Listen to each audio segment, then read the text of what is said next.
Good morning. I want to tell you an important story here this morning. It's a story that I told in the Entrepreneur Roller Coaster, but it's worth repeating here this morning as I think of it often and use it myself as a guiding force almost every day.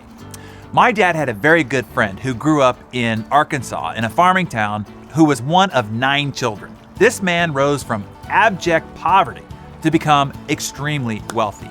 He ended up owning several hundred units of real estate and accumulated a staggering fortune. He was a vibrant, charismatic man who saw business as a dog-eat-dog boxing match, with his financial statement serving as his scorecard. Well, he contracted cancer later in his life, and when I was in town one time to visit my dad wanted to go up and visit him together. During our visit, we laughed about old business war stories and we chatted about his many accomplishments for over an hour.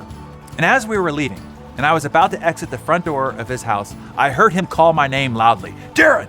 Darren!" And I rushed back into his room to see if he was okay. He said something that I couldn't hear, so I put my hands on the railings of his hospital bed that he had in his home and leaned in. He grabbed my forearm firmly and raised his head from the pillow for the very first time. He looked me sternly in the eyes and said, "Don't miss the point like I did." He said, "I wished I'd spent as much time and energy accumulating relationships as I had houses.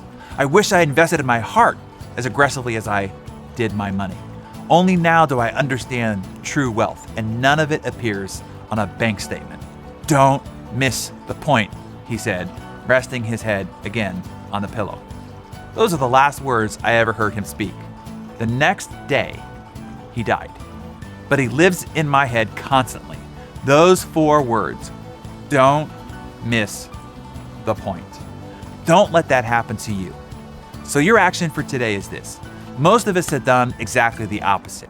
We build our business plan first, outlining all of our big goals, plans, and ambitions, and then figure out how we can fit our life around that, usually to the sacrifice of our family and our social life. Soon we reach the end of our lives and find out that we paid too high a price for too little of what was most valuable in life. In the comments, tell us what you value most in life. What is the point in your life?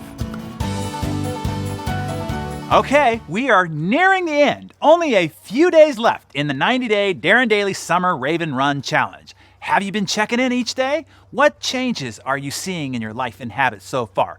Click the link below, today's Darren Daily, to share your story and cheer on others who are making change happen in their lives too.